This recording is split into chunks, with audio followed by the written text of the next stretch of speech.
Hello everyone, welcome to my channel. আজি মই যিসকল আমাৰ ছাত্ৰ ছাত্ৰী আছে ক্লাছ 10ৰ তেওঁলোকৰ বাবে এটা পাঠ লৈ আহিছোঁ। সেইটো হৈছে গ্লিম্পচেছ অফ ইণ্ডিয়া। ভাৰতবৰ্ষৰ যি বৈশিষ্ট্য, ভাৰতবৰ্ষৰ এনে কিছুমান বিশেষত্ব আছে যিবোৰ একোখন ঠাইক প্ৰতিনিধিত্ব কৰে আৰু সেইখিনিকে এই পাঠটোত দিয়া হৈছে। এইখিনিতে এটি অনুৰোধ, যিসকল ছাত্ৰ ছাত্ৰী চেনেলটোলৈ প্ৰথমবাৰৰ বাবে আহিছে তেওঁলোকে যাতে এই চেনেলটো প্ৰথমে ছাবস্ক্ৰাইব কৰি লয়। এতিয়া আমি পাঠটোৰ মাজলৈ গৈছোঁ। এই পাঠটোত আমি কেইবাটাও টপিক পাম। সেইকেইটাৰ ভিতৰত এ বেকাৰ ফ্ৰম গোৱা, লুচিঅ' ৰড্ৰিগছ। 2 নম্বৰতে আছে কুৰ্গ, লোকেশ আব্ৰল। আৰু 3 নম্বৰতে আছে টি ফ্ৰম আছাম, অৰূপ কুমাৰ দত্ত। তো এই তিনিটা চেপ্টাৰে ইয়াত দিয়া হৈছে, মানে এটা চেপ্টাৰতে তিনিটা বিষয় অন্তৰ্ভুক্ত কৰা হৈছে আৰু আমি ভাৰতবৰ্ষৰ এই তিনিটা বিখ্যাত বিষয়ৰ কথা পঢ়িম। প্ৰথমতে মই পঢ়াবলৈ লৈছোঁ এ বেকাৰ ফ্ৰম গোৱা। তো বেকাৰ মানে হৈছে আমি বেকাৰীৰ কথা বুজিব লাগিব। বেকাৰী মানে হৈছে আমি যে এইবোৰ বিস্কিট, ব্ৰেড, লোফ এনেকুৱা ধৰণৰ যিবোৰ বস্তু আছে খাদ্য, সেই খাদ্যবিলাক গোৱাত খুব ফেমাছ। আৰু এই গোৱাত এই ধৰণৰ খাদ্যবস্তুবিলাকৰ ক্ষেত্ৰত কেনেকুৱা ধৰণৰ এটা ট্ৰেডিশ্যন আছে সেই কথাখিনি আমি ইয়াত পঢ়িম। তো ষ্টাৰ্ট কৰিছোঁ। Are you ready? Okay. This is a pen portrait of traditional Goan village baker who still has an important place in his society.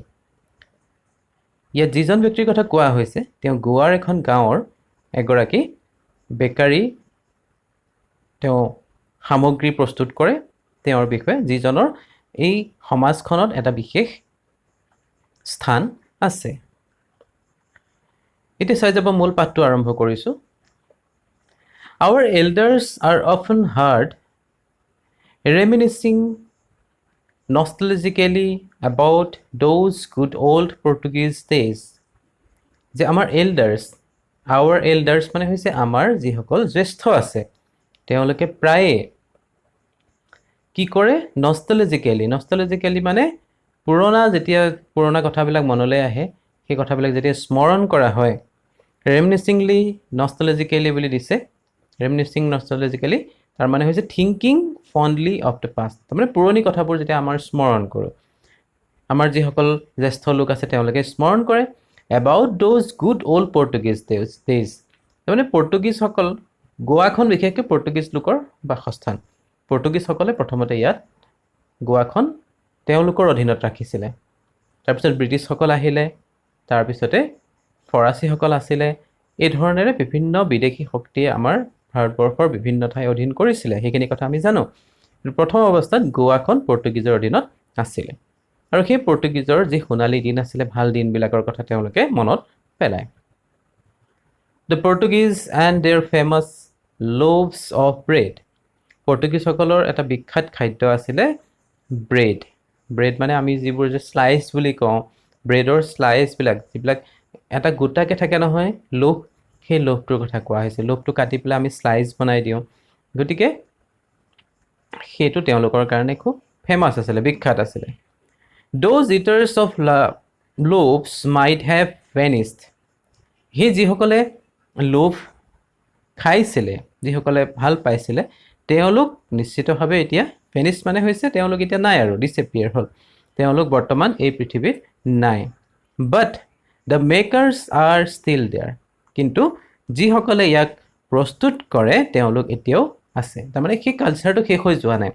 যেনেকৈ আমাৰ পিঠা পনা বনোৱা লোকসকল ইতিমধ্যে হয়তো তেওঁলোকে পুৰণি কালত যিসকলে পিঠা বনাইছিলে তেওঁলোক নাই, কিন্তু এতিয়াও সেই কালচাৰটো আমাৰ মাজত আছে। আমাৰ এতিয়াও তিল পিঠা, ঘিলা পিঠা এইবিলাক আমাৰ মানুহে বনাবলৈ জানে। তেনেকুৱা গোৱাৰ যি বেকাৰী সামগ্ৰী আছে, সেই সামগ্ৰীবিলাক বনোৱা মানুহৰ অভাৱ হোৱা নাই, এতিয়াও তেওঁলোকে জানে। উই ষ্টিল হেভ এমংষ্ট আছ দ্য মিক্সচাৰ্ছ। এতিয়াও আমাৰ মাজত সেইবোৰ ব্যক্তি আছে যিসকলে ইয়াক মিক্স কৰিব পাৰে। দ্য মোল্ডাৰ্ছ, যিসকলে ইয়াক মোল্ড কৰে, ইয়াক বেক মানে এটা ব্ৰেডৰ শ্বেপলৈ যিসকলে আনিব পাৰে। And those who bake the loaves, আৰু যিসকলে লোভটো বেক কৰে, সেকে। Those age old time tested furnaces still exist. তাৰমানে পুৰণা দিনৰ যিবিলাক furnaces মানে য'ত ইয়াক সেকা হয় যিটো আমি ভাটি বুলি কওঁ সেইবোৰ এতিয়াও আছে The fire in the furnaces has not yet been extinguished. আৰু সেই ভাটিবিলাকৰ আমি যে য'ত আচলতে সেই ব্ৰেডবিলাক সেকা হয় বিস্কিটবিলাক বনোৱা হয় বেকাৰী সেইটো ভাটি বুলি কওঁ সেই তেনেকুৱা ধৰণৰ সেই ভাটিবিলাকৰ যিটো জুই এতিয়াও শেষ হৈ যোৱা নাই বুলি কোৱা হৈছে The thud and jingles of the traditional baker's bamboo. Thud মানে হৈছে এটা শব্দ এটা ঠকঠককে শব্দ and jingles মানে এটা যেনেকৈ জুনুকাবিলাক যে বাজে যে তেনেকুৱা ধৰণৰ এটা শব্দ ট্ৰেডিশ্যনেল বেকাৰ্ছ বেম্বু যিসকল ট্ৰেডিশ্যনেল পৰম্পৰাগত বেকাৰী যিসকলে কৰিছিলে তেওঁলোকৰ বাঁহেৰে এটা এনেকুৱা ধৰণৰ সঁজুলি আছিলে যিটো তেওঁলোকে বজাইছিলে তেওঁলোকে হয়তো বিক্ৰী কৰিবৰ কাৰণে এইটো বজাই মানুহৰ চলি যেনেকৈ আমাৰ সোণ পাপৰি বিক্ৰী কৰিবৰ কাৰণে কিছুমান বেপাৰী আহে তেওঁলোকে কেনেকুৱা ডম্বৰু এটা বজাই আহে না টমটমকৈ এটা ডম্বৰু বজায় তেনেকুৱা ধৰণে সেইটো তেওঁলোকে বজাইছিলে heralding his arrival in the morning তাৰমানে তেওঁ যে heralding মানে হৈছে announcing যে যেনেকৈ মই যে ইতিমধ্যে ক'লোঁ যে ডম্বৰু বজাই আহিলে আমি গম পাওঁ যে আইচক্ৰীমৱালা বা সোণ পাপৰিৱালাজন আহিছে সেই ধৰণেৰে এই যে বেকাৰ যিজন ব্যক্তি আহিছে বেপাৰীজন তেওঁ আহিছে বুলি ৰাতিপুৱাতে গম পায় কেনেকৈ গম পায় তেওঁ বাঁহৰ এটা সঁজুলি লৈ আহে যিটো তেওঁ ঠকঠককৈ বজায় আৰু তাত জুনুকা বান্ধি থোৱা আছিলে can still be heard in some places এতিয়াও কিছু ঠাইত এটো শুনিবলৈ পোৱা যায় maybe the father is not alive but the son still carries on the family profession হয়তো দেউতাকজন এতিয়াও জীয়াই থকা নাই কিন্তু তেওঁৰ যিজন পুত্ৰ আছে তেওঁ হয়তো এই পৰিয়ালৰ যিটো পৰম্পৰাগত বৃত্তি আছে সেইটো চলাই লৈ গৈছে These bakers are even today known as pedder in Goa আৰু সেই বেকাৰসকলক বেকাৰ মানে আমি কিন্তু আচলতে আমাৰ মনত বেকাৰ মানে হৈছে যিসকল কাম বন নোহোৱা ব্যক্তি তেওঁলোকক আমি বেকাৰ বুলি আমি সাধাৰণতে কওঁ কিন্তু ইয়াত বেকাৰ মানে হৈছে ইংলিছত আমি কোনবিলাকক বুজি পাম যিসকলে এই বিস্কুট প্ৰস্তুত কৰে বেকাৰী বিস্কুট যে প্ৰস্তুত কৰে তেওঁলোকক বেকাৰ বুলি কোৱা হয় শিকি পেলাই বনোৱা সেই বিস্কুটটো Even today known as pedder in Goa গোৱাত তেওঁলোকক pedder বুলি জনা যায় During our childhood in Goa ইয়াত যিজন ব্যক্তি এই পাঠটো লিখিছে তেখেতৰ কথা কৈ আছে যে during our childhood in Goa গোৱাত আমি যেতিয়া আমাৰ শৈশৱতে আমি বাস কৰিছিলোঁ the baker used to be our friend সেই বেকাৰসকল আমাৰ কি আছিলে বন্ধুৰ দৰে আছিলে companion and guide আমাৰ বন্ধু আমাৰ পথ নিৰ্দেশক আছিলে He used to come at least twice a day তেওঁ দিনটোত দুবাৰলৈকে আহিছিলে once when he set out in the morning on his selling round আৰু এবাৰ তেওঁ কেতিয়া আহিছিলে প্ৰথমবাৰ ৰাতিপুৱা সময়ত আহিছিলে and then again তাৰপিছত আকৌ এবাৰ বিক্ৰী কৰি যোৱাৰ পিছত আকৌ এবাৰ তেওঁ আহিছিলে when he returned after emptying his huge basket আৰু আনবাৰ তেওঁ কি হৈছিলে যেতিয়া বাস্কেটটো তেওঁ বিক্ৰী কৰি একেবাৰে শেষ কৰিছিলে তাৰপিছত তেওঁ ইফালে ঘূৰি গৈছিলে The jingling thud of his bamboo woke us up from sleep and we ran to meet and greet him যিটো জিংলিং শব্দ এটা আছিলে এই বাঁহৰ যিটো এটা লাঠি লৈ তেওঁ আহিছিলে তাৰ এটা শব্দ কৰিছিলে আৰু সেইটোৱে আমাক সাৰ পুৱাই দিছিলে আমাক টোপনিৰ পৰা সাৰ পুৱাই দিছিলে and we ran to meet and greet him আৰু আমি তালৈ দৌৰিছিলোঁ তেওঁক লগ পাবৰ কাৰণে দৌৰিছিলোঁ and greet him তেওঁক মাত দিছিলোঁ Why was it so? এটো কিহৰ কাৰণে আছিলে Was it for the love of the loaf? এটো কি সেই লোভটোৰ কাৰণে আমি ভাল পাওঁ সেই কাৰণে গৈছিলোঁ নেকি Not at all সেইটো নহয় The loaves were bought by some Pescaine or Bastine লোভটো কোনে কিনিবলৈ গৈছিলে Pescaine বা Bastine কিনিবলৈ গৈছিলে The maid servant of the house মানে ঘৰখনৰ যিগৰাকী মানে পৰিচাৰিকা আছিল আচলতে সাৰ্ভেন্ট মানে হৈছে যিসকলে কামত সহায় কৰি দিয়ে ঘৰখনত তেওঁ যিকোনো এগৰাকী আছিল পেস্কাইন বা বেস্টাইন এই দুগৰাকীৰ ভিতৰত কোনোবাই গৈ পেলাই লোভটো কিনি আনিছিলে What we launched for were those bread bangles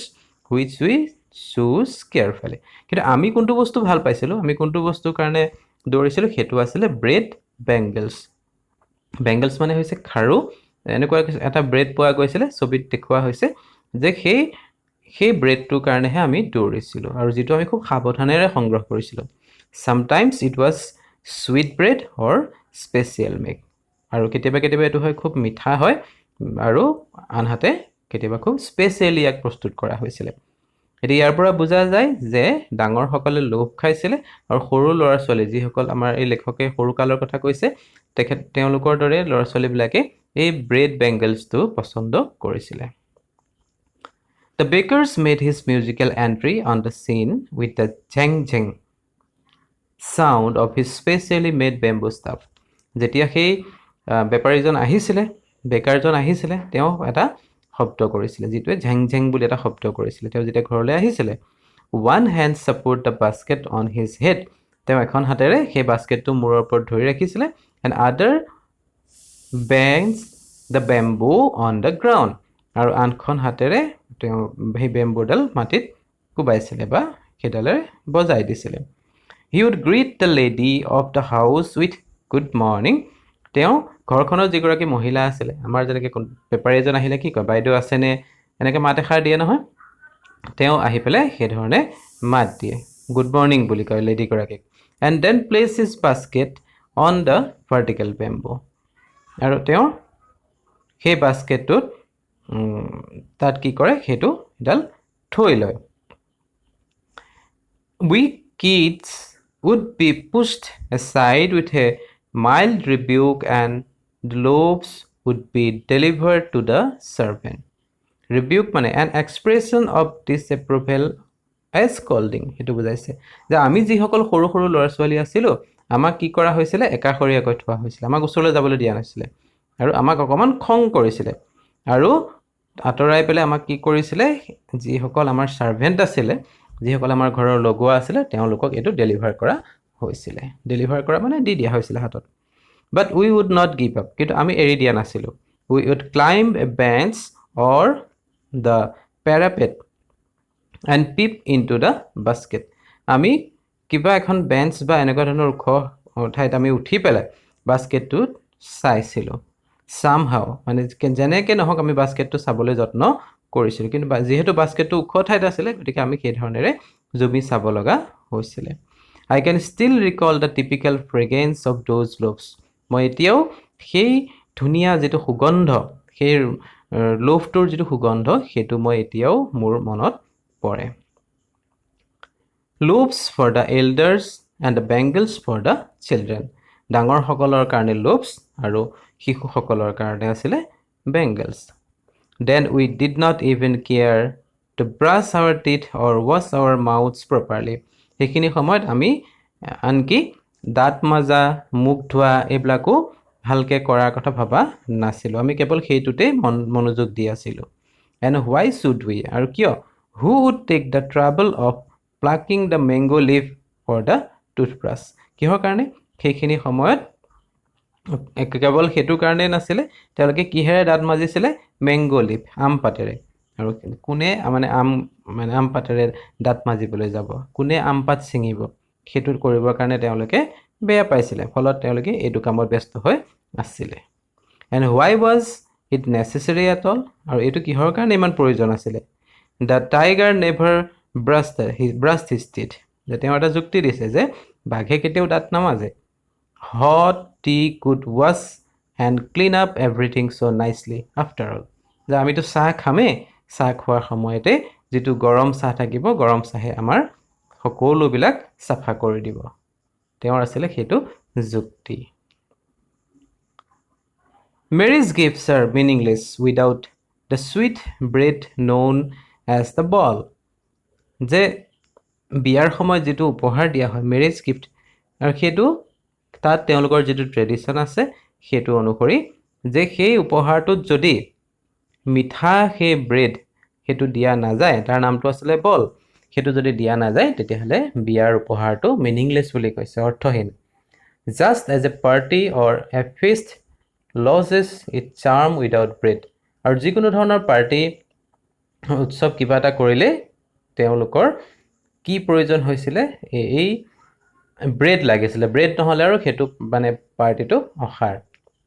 যেনেকৈ আমাৰ বিহু অনুষ্ঠান এটা ঢোল নহ'লে অখাৰ তেনেকৈ ইয়াত সেই ব্ৰেড নহ'লে যেন অখাৰ Not enough can be said to show how important a baker can be for a village. যে এইটো কোনেও ক'ব নোৱাৰে যে এজন বেকাৰ গাঁওখনৰ কাৰণে কিমান প্ৰয়োজনীয় তাৰমানে বেকাৰজন গাঁওখনত লাগিবই The lady of the house must prepare sandwich on the occasion of her daughter's engagement.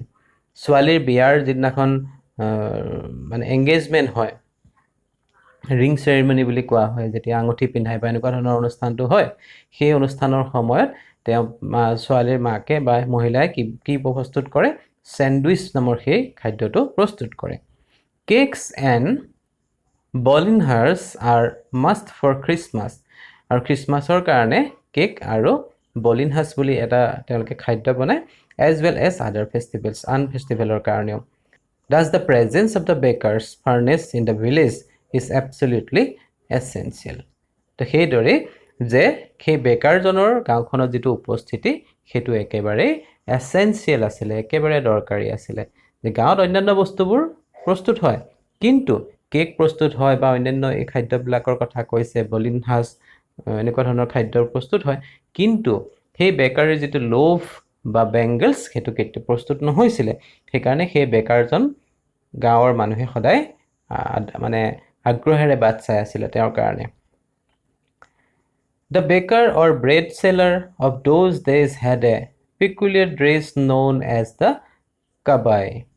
আৰু যিজনে সেই ব্ৰেড বেচিবলৈ আহিছিলে স্লাইচ ব্ৰেড বেচিবলৈ আহিছিলে তেওঁৰ এটা সেইখিনি সময়ত এটা পিকুলিয়াৰ ড্ৰেছ আছিলে তেওঁৰ এটা নিজস্ব ড্ৰেছ আছিলে ড্ৰেছটোৰ নাম আছিলে কাবাই It was a single piece long frock reaching down to the knees. আৰু এইটো এটা এটুকুৰা সিঙ্গল পিস এটা ফ্ৰকৰ নিচিনা আছিলে যিটো একে ভৰি আঁঠুলৈকে পৰিছিলে In our childhood we saw bakers wearing a shirt and trousers which were shorter than full length ones and longer than half pants. আৰু আমি যেতিয়া সৰু আছিলোঁ শিশু আছিলোঁ সেইখিনি সময়ত আমি দেখিছিলোঁ যে বেকাৰসকলে এটা শাৰ্ট পিন্ধিছিলে আৰু এটা পেণ্ট পিন্ধিছিলে আৰু যিটো কেনেকুৱা আছিলে হাফ পেণ্টতকৈ অকণমান দীঘল আছিলে আৰু shorter than full length আৰু দীঘল পেণ্টতকৈ অকণমান চুটি আছিলে আমি সাধাৰণতে যিটো এটা 3/4 বুলি কওঁ হয়তো তেনেকুৱা হ'ব বুলি মই ভাবিছোঁ Even today anyone who wears a half pant which reaches just below the knees invites the comment that he is dressed like a beggar যে এতিয়াও even today আজিৰ দিনতো anyone who wears a half pant আজিৰ দিনতো কোনোবাই যদি এটা half pant পিন্ধে which reaches just below the knees যিটো আঁঠুৰ পৰা কিছু তললৈ পৰে যে তেওঁক কি বুলি কোৱা হয় পেডাৰ বুলি কোৱা হয় The baker usually collected his bills at the end of the month বেকাৰজনে কি কৰিছিলে তেওঁৰ যিটো বিল হয় তেওঁ একেদিনাখনে পইচা লৈ নাযায় তেওঁ মাহৰ শেষত তেওঁৰ তাৰ বিলটো নিছিলে আমাৰ যেনেকৈ পেপাৰখনৰ বিলটো আমি দিওঁ এনেকুৱা কিছুমান বস্তু আছে যিটোৰ বিলটো গাখীৰৰ বিল আমি কি কৰোঁ মাহৰ শেষত আমি দিওঁ তেনেকৈ ৰেগুলাৰলি লোৱা এই ব্ৰেড আৰু লোফৰ যিটো বিল থাকে এইটো মাহৰ শেষত তেওঁ নিবলৈ আহিছিলে Monthly accounts used to be recorded on some wall in pencil. আৰু মাহৰ সেই হিচাপটো ক'ত লিখি থোৱা হৈছিলে কোনোবা এখন ৱালত পেন্সিলেৰে লিখি থোৱা হৈছিলে Baking was indeed a profitable profession in the old days. আৰু সেইখিনি সময়ত এই বেকাৰী বা বেকিঙৰ যিটো বিজনেছ আছিলে এইটো সঁচাকৈ এটা বৰ প্ৰফিটেবল প্ৰফেশ্যন আছিলে বৰ লাভজনক প্ৰফিটেবল মানে লাভজনক প্ৰফেশ্যন মানে বৃত্তি আছিলে The baker and his family never starved. বেকাৰ আৰু তেওঁৰ যিটো ফেমিলি আছিলে তেওঁলোকে কষ্ট কৰিবলগীয়া নহৈছিলে His family and his servants always looked happy and prosperous. আৰু বেকাৰজনৰ যিটো পৰিয়াল তেওঁৰ কৰ্মচাৰী সকলোকে সদায় সুখী যেন লাগিছিলে তেওঁলোকে সদায় আনন্দতে আছিলে Their plump physique was an open testimony to this. আৰু তেওঁলোকৰ যিটো প্লাম্প ফিজিক মানে প্লিজেণ্ট ফেট বডি তেওঁলোকে খুব স্বাস্থ্যৱান আছিলে তেওঁলোকৰ স্বাস্থ্য দেখিলেই লাগিছিলে যে তেওঁ সঁচাকৈ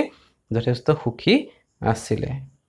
অপেন টেষ্টিমনি ইয়াত অৰ্থটো দিছে যে public statement about A character of quality যে মানে যিটো কোৱা হয় যে তেওঁলোকে খুব ধুনীয়াকৈ সচ্ছল জীৱন নিৰ্বাহ কৰিছিলে কাৰণ তেওঁলোকৰ বিজনেছ ভাল আছিলে তেওঁলোকে ৰাতিপুৱাই সদায় বেচে আবেলি যায় মাহৰ শেষত পইচা লয় even today any person with a jackfruit like a physical appearance is easily compared to a baker যে আজিও ইভেন টুডে এতিয়াৰ সময়তো any person with a jackfruit আৰু কঁঠালৰ জেকফ্ৰুট লাইক ফিজিকেল যে কঁঠালৰ দৰে কঁঠালটো কেনেকুৱা জেকফ্ৰুট মানে হৈছে কঁঠাল মানে হৈছে এটা যথেষ্ট শকত আৱত ফল বুলি আমি ক'ব পাৰোঁ তেনেকুৱা ধৰণৰ এপিয়াৰেঞ্চ এটা কম্পেয়াৰ টু এ বেকাৰ এজনৰ লগত তুলনা কৰিব পাৰি গতিকে পাঠটো এইটোৱে তাৰমানে এই গোৱাৰ গাঁওবিলাকত এগৰাকী বেকাৰৰ কেনেকুৱা ধৰণৰ ভূমিকা থাকে তেওঁ কেনেকুৱা ধৰণৰ জীৱন নিৰ্বাহ কৰিছিলে সেইটোৰ ওপৰতে এই পাঠটো প্ৰস্তুত কৰা হৈছে গতিকে তোমালোকে নিশ্চয় বুজি পাইছা ইয়াৰ পিছত আন দুটা পাঠ আছে সেইকেইটা মই পিছৰ ভিডিঅ' কেইটাত প্ৰস্তুত কৰিম এটা হৈছে কুৰ্গ আৰু আনটো হৈছে টি ফ্ৰম আছাম গতিকে এই পাঠটো প্ৰস্তুত কৰা হৈছিলে যিজনে লিখিছে তেখেতৰ নাম হৈছে লুচিঅ' ৰড্ৰিক্স এ বেকাৰ ফ্ৰম গোৱা গতিকে আজি এই পাঠটো ইমানতে শেষ হ'ল তোমালোকে যিসকলে পাঠটো ইতিমধ্যে চাইছা তোমালোকে আশা কৰোঁ কিতাপখনৰ লগত মিলাই তোমালোকে পঢ়ি চাবা অৰ্থবোৰ বুজিবলৈ চেষ্টা কৰিবা আৰু কিবা যদি বুজি নোপোৱা থাকে তেনেহ'লে মোক কমেণ্ট বক্সত লিখি দিবা আৰু যিসকল নতুনকৈ আহিছে তেওঁলোকে চেনেলটো ছাবস্ক্ৰাইব কৰিবা বেল আইকনটো টাচ কৰিবা তেতিয়া তোমালোকে ভিডিঅ'বোৰ প্ৰথমতে পাবা ইয়াৰ পিছৰ পাঠটো মই আগবঢ়াম কুৰ্গ তাৰপিছতে আগবঢ়াম টি ফ্ৰম আছাম গতিকে তোমালোকলৈ পুনৰ ধন্যবাদ থেংক ইউ